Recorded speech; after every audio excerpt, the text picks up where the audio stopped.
For our parents and grandparents, this was the pinnacle, the goal. 30, maybe 40 years at the same company, capped off with a handshake, a healthy pension, and a gold watch. This wasn't just a job, it was an identity. It was a promise, a quiet pact between employer and employee that said, "You give us your loyalty, and we'll give you security." So, what happened to that promise? Where did the gold watch go?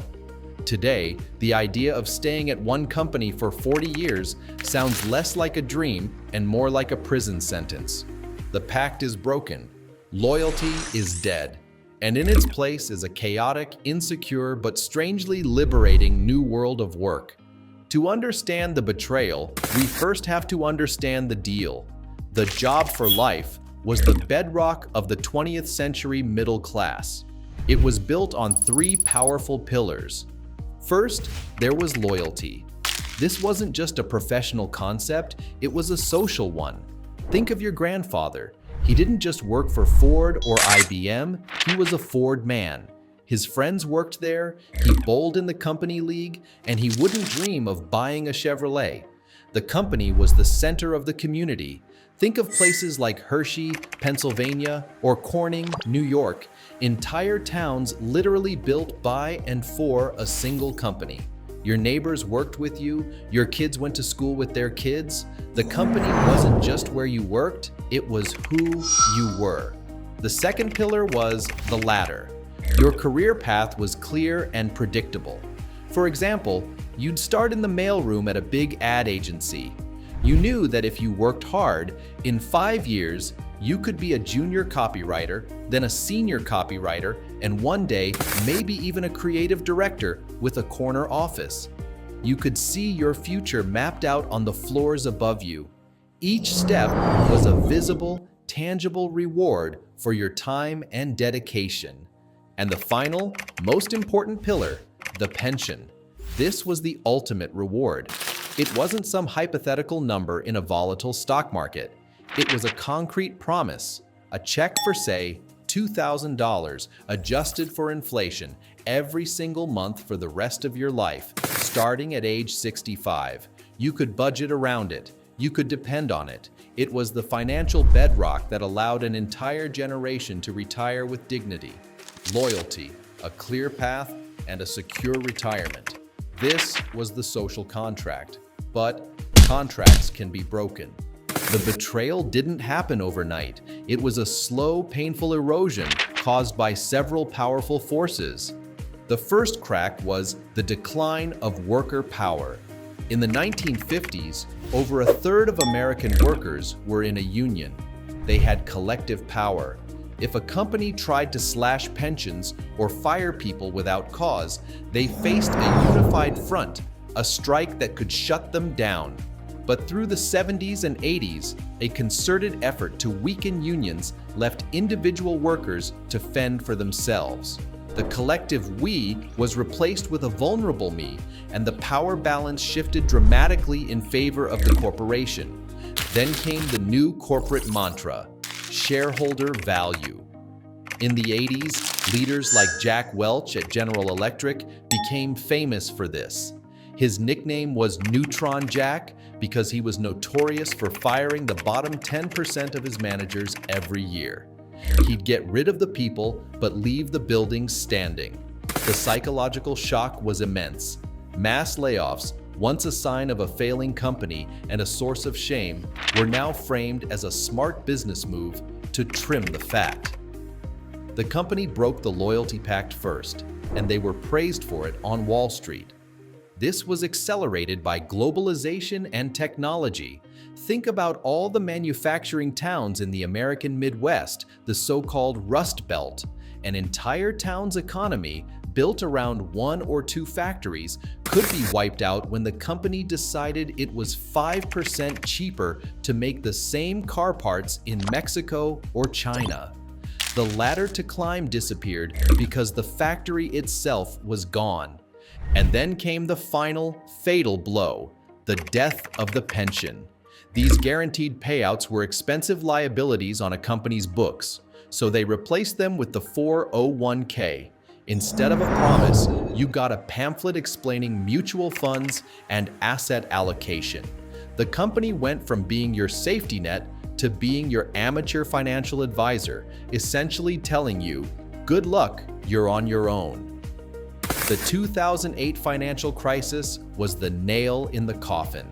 A generation watched their parents, who played by all the old rules, get laid off just years before retirement. Millions of people in their 50s saw their 401k nest egg cut in half almost overnight. The lesson was brutal and clear. Loyalty to a company is a fool's game. So what does this new world, built on the ashes of the old promise, look like? It's defined by a completely new set of rules and anxieties. First, job hopping is the new ladder. Look at a typical millennial or Gen Z resume. You'll see a software developer who was at a startup for 18 months, learned a new coding language, then jumped to Amazon for a 30% salary bump.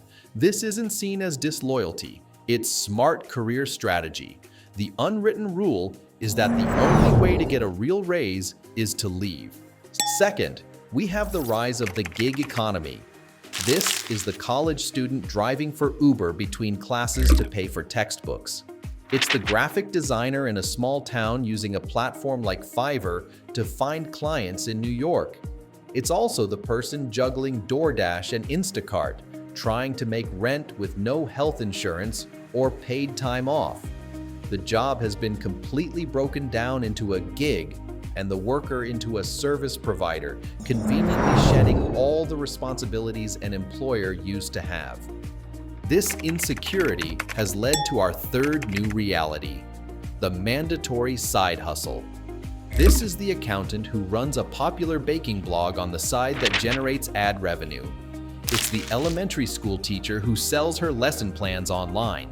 It's no longer just a hobby, it's an economic necessity, a plan B that's always running in the background in case plan A disappears.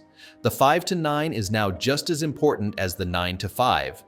This has created a fourth, exhausting reality, the performance of productivity.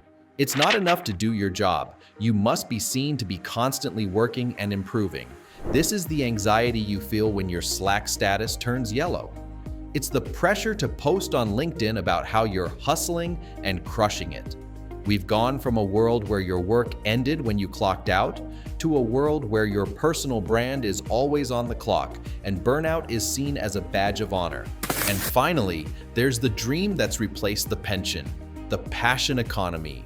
The new ultimate goal isn't to retire from a company you tolerated. It's to be a creator like Marques Brownlee, MKBHD, who turned his love for tech into a media empire from his bedroom, or a writer on Substack building a direct relationship with thousands of paying subscribers. You don't want a job at the company, you want to be the company. It's the new pinnacle of success, but it's a goal that places all the risk, all the work, and all the pressure squarely on the individual's shoulders. So, was it a great betrayal? Yes. The social contract was broken, and not by the workers. The security our parents were promised was pulled out from under them, and we've been left to navigate the wreckage. But here's the complicated truth. In the rubble of that broken promise, we found something else. We lost security, but we gained flexibility. We lost predictability, but we gained the freedom to define our own path. The death of the job for life has forced us to be more entrepreneurial, more resilient, and more in charge of our own destiny than any generation before us. It's a harder world, a more anxious world, without a doubt. There's no gold watch waiting for us at the end. But maybe, just maybe, the freedom to build a life on our own terms and not on the terms of a faceless corporation is a prize worth more than gold. But that's my take on it. I want to know what you think. Do you miss the idea of a job for life, or do you love the freedom of the modern career? And what's the most important thing for you in a job? Security or passion? Let me know your story down in the comments. This is a conversation that affects every single one of us. Thanks for watching Changing Times. If you found this interesting, a thumbs up really helps the channel, and be sure to subscribe so you don't miss our next look at how our world is changing. See you next time.